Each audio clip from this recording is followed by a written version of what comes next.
Em meados de 1917, a Primeira Guerra Mundial já estava rolando na Europa havia 3 anos. Até então, o Brasil não tinha muito a ver com isso, porque estava neutro no conflito. Mas a guerra lá do outro lado do Atlântico tinha mudado algumas coisas por aqui.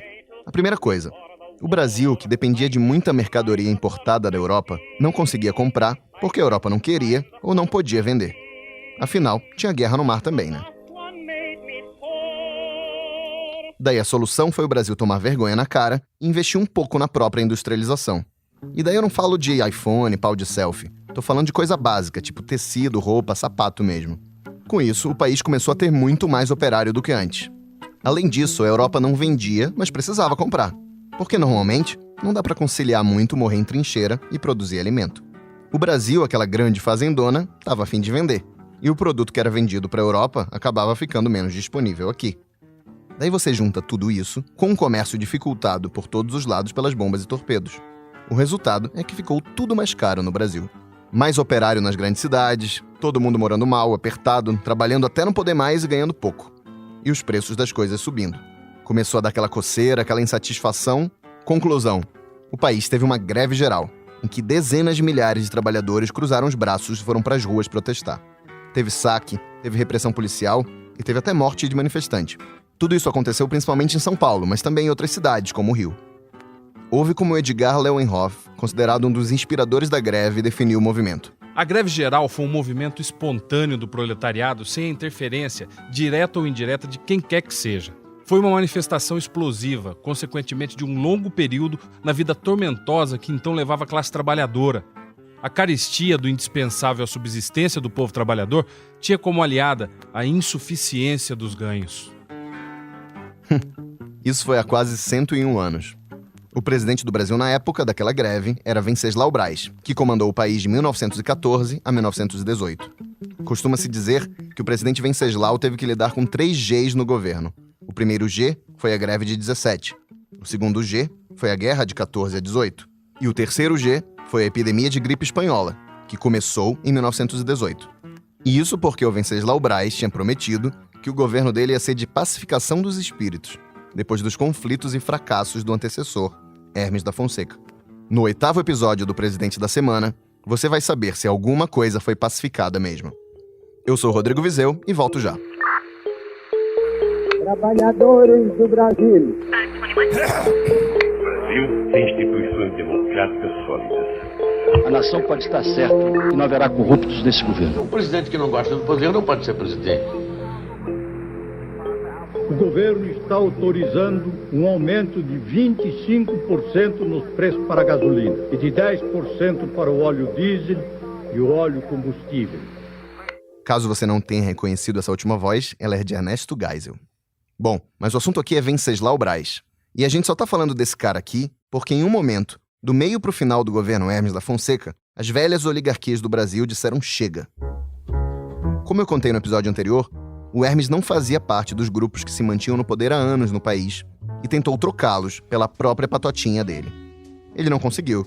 As intervenções federais nos estados geraram violência e confusão e ele decretou estado de sítio. O governo do Marechal Hermes foi meio que um mico na história. São Paulo e Minas se tocaram que o Hermes só tinha chegado tão longe porque as 2 oligarquias deixaram a coisa correr solta demais. Em 1913, ainda no governo dele, os governadores dos 2 estados fizeram uma reunião em Ouro Fino, Minas Gerais, e voltaram a ajustar os ponteiros. Nesse pacto eles combinaram mais ou menos assim: vamos voltar a alternar paulista e mineiro? Vamos. O escolhido para essa missão de ganhar de lavada foi o então vice-presidente Venceslau Braz. O Venceslau tinha no currículo o que era preciso para isso.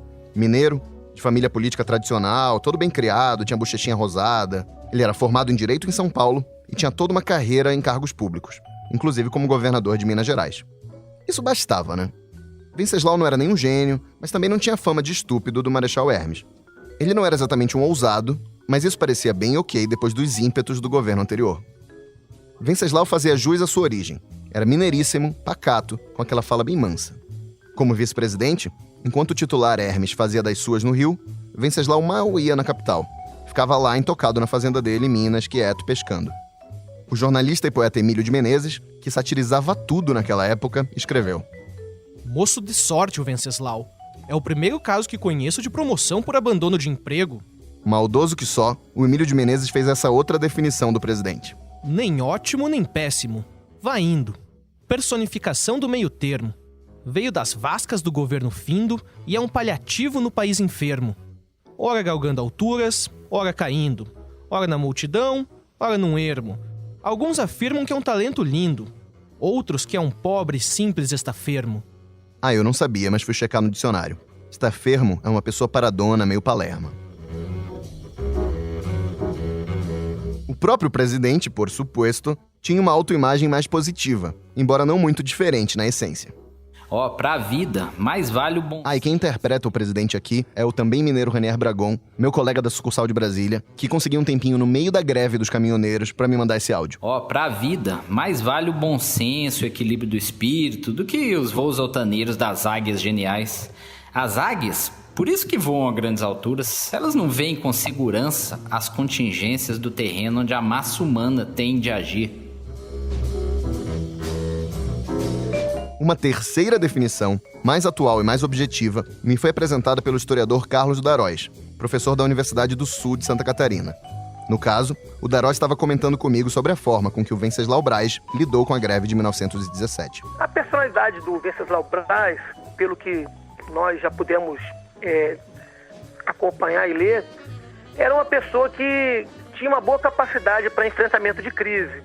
Mas, ao mesmo tempo que ele enfrentava a crise, ele mesmo definia o seu governo como um governo de pacificação dos espíritos.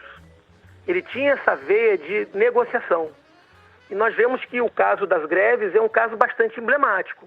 Porque da mesma forma que ele decreta o estado de sítio, ele toma uma série de medidas com um cunho bastante autoritário, ele, por outro lado, também entabula uma série de negociações que levam ao atendimento de algumas pautas e algumas demandas do operariado. Então, não era um homem de força, como alguns presidentes anteriores, como Floriano foi, mas sabia exercer a força quando preciso, sabia se definir, decidir. A própria saída do Brasil da neutralidade, entrada na guerra, mostra esse espírito de decisão dele, mas também sabia negociar e conciliar.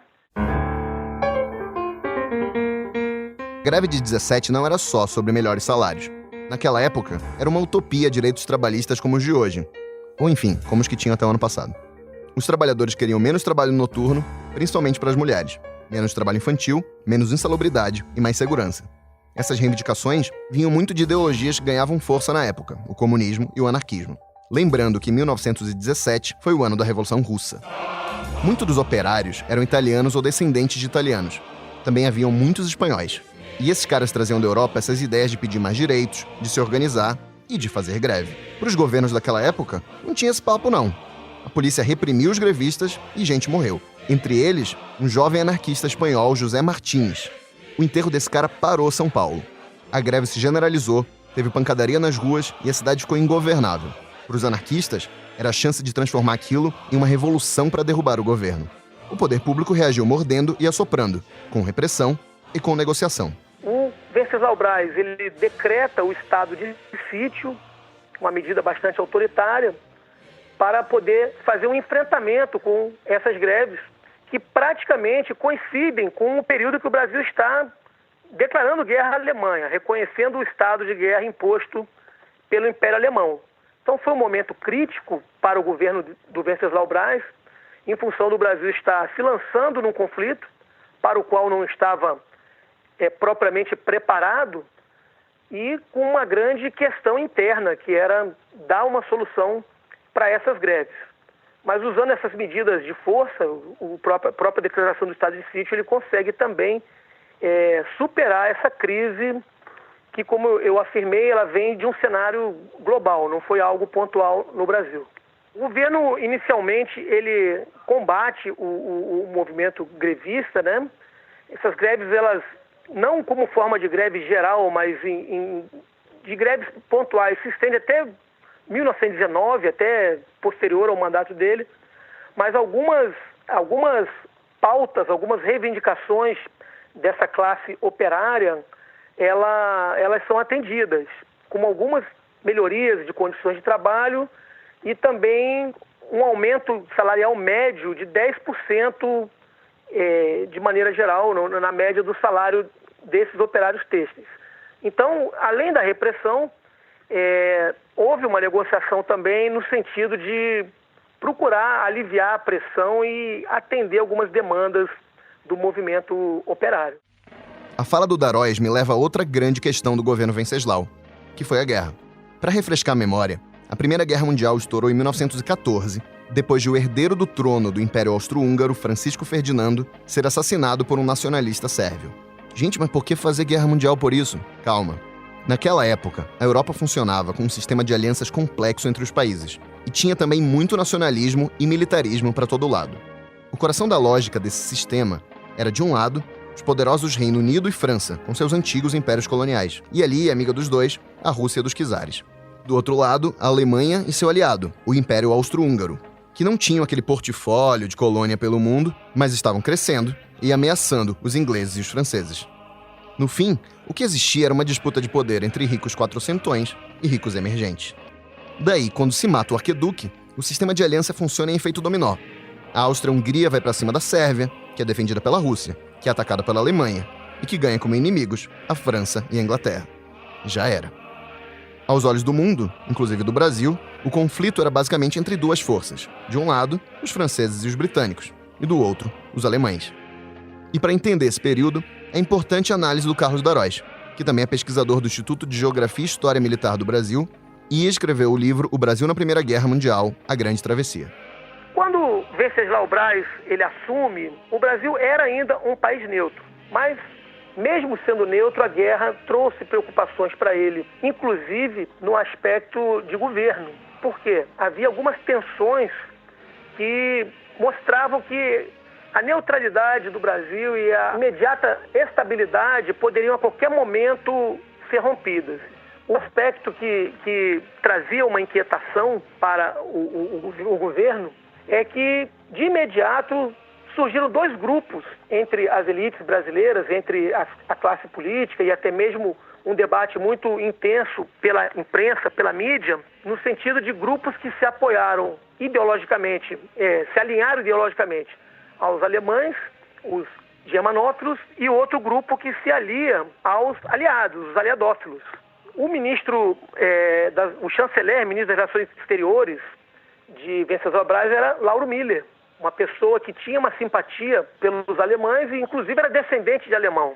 O maior líder que se alinha ao lado dos aliados e começa uma campanha muito intensa pela imprensa, por meio de debates e comícios, foi justamente o Rui Barbosa, que havia sido derrotado pelo Venceslau Braz na eleição. Então, boa parte do período que antecede a entrada do Brasil na guerra, ele é consumido nesse debate que envolve o próprio ministro das Relações Exteriores, o Lauro Miller, sendo confrontado pelo grupo de oposição liderado pelo Rui Barbosa.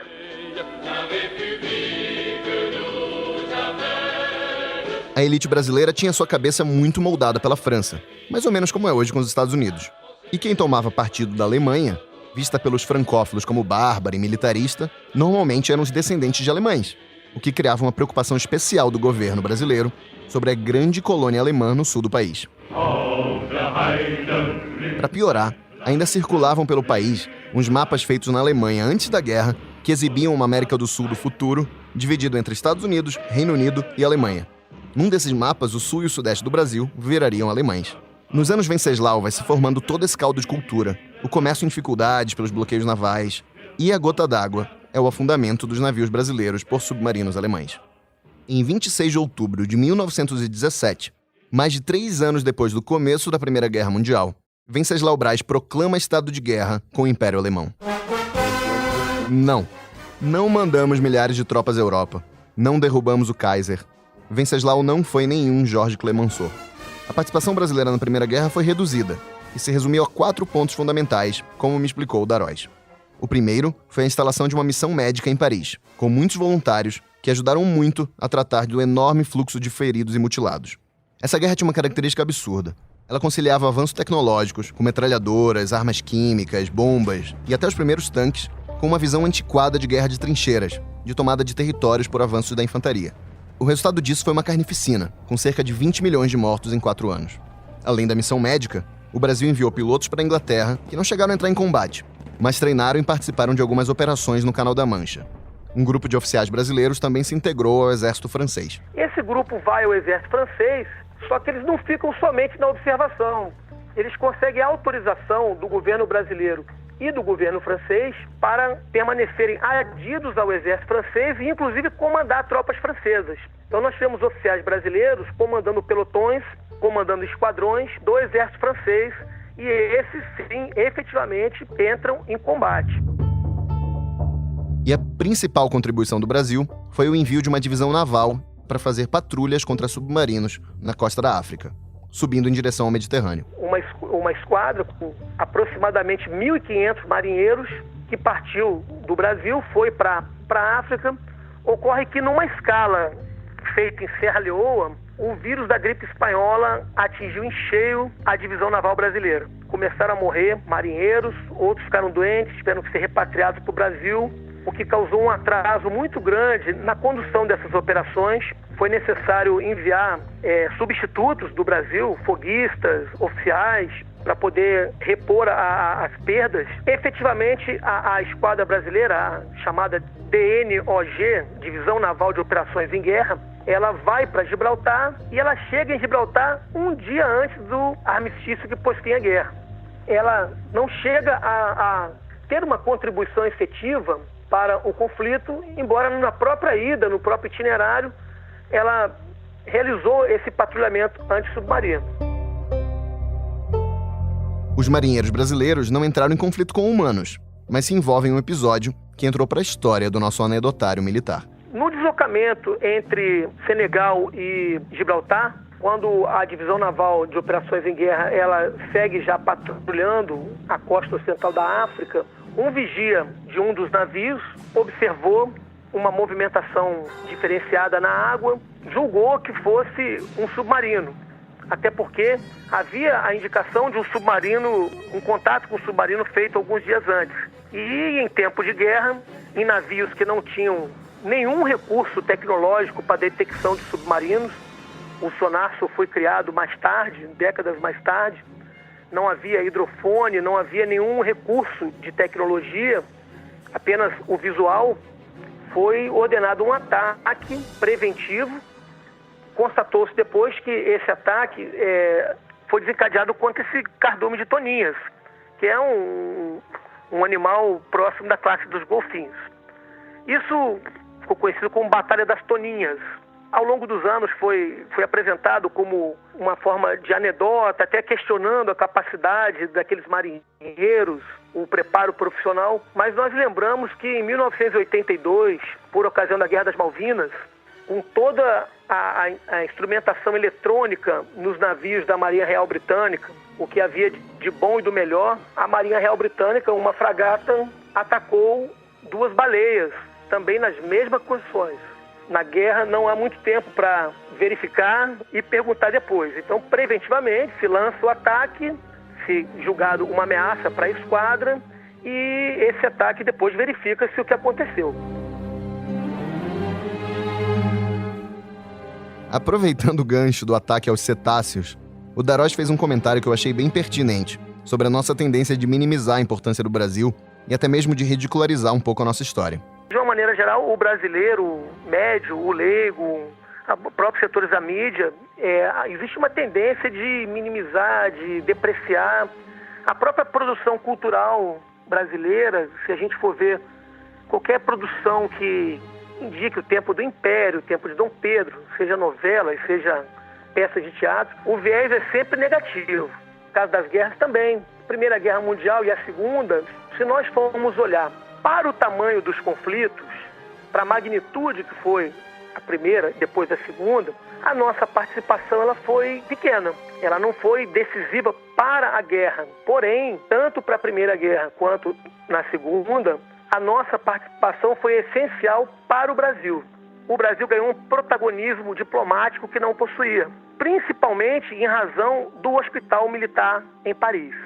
Na Conferência de Versalhes, que se seguiu ao final da guerra, ao armistício, o Brasil teve 3 cadeiras de delegados, tendo direito a 3 votos. Mais do que Portugal, por exemplo, que mandou um corpo de exército com mais de 20 mil soldados para lutar. Então o Brasil ganhou um capital diplomático que não possuía. Um segundo aspecto interessante é que, em função da interrupção do comércio marítimo internacional devido à guerra, houve um surto industrial no país. Então, várias pequenas indústrias, lógico, indústrias de pequeno porte, começaram a surgir no Brasil. Produtos que antes eram importados da Inglaterra, da Alemanha, da França, começaram a ser produzidos aqui no Brasil, dando um pequeno incentivo à industrialização. O grande benefício que o Brasil recebeu de ter participado na Primeira Guerra foi efetivamente nas Forças Armadas. As Forças Armadas brasileiras estavam despreparadas para participar desse conflito. E após o final da Primeira Guerra, houve um despertamento para essa questão de modernização, de reformulação. A Marinha contrata uma missão naval nos Estados Unidos para vir ao país, para modificar processos, para auxiliar a construção de navios. E o Exército contrata uma missão militar na França. Então, a partir de 1919, uma missão francesa vem ao Exército e ela modifica completamente o Exército brasileiro. Até hoje, passados 100 anos, o Exército brasileiro tem muito do Exército francês em si. É criada, em 1919, a aviação do Exército, chamada na época de aviação militar. Lembrando que a Marinha tinha sua escola de aviação desde 1916 e o Exército finalmente constrói no Campo dos Afonsos, no Rio, a sua escola de aviação militar. Também são introduzidos os carros de combate pelas mãos do capitão José Pessoa, o que trouxe ao Brasil uma área de modernidade para suas Forças Armadas.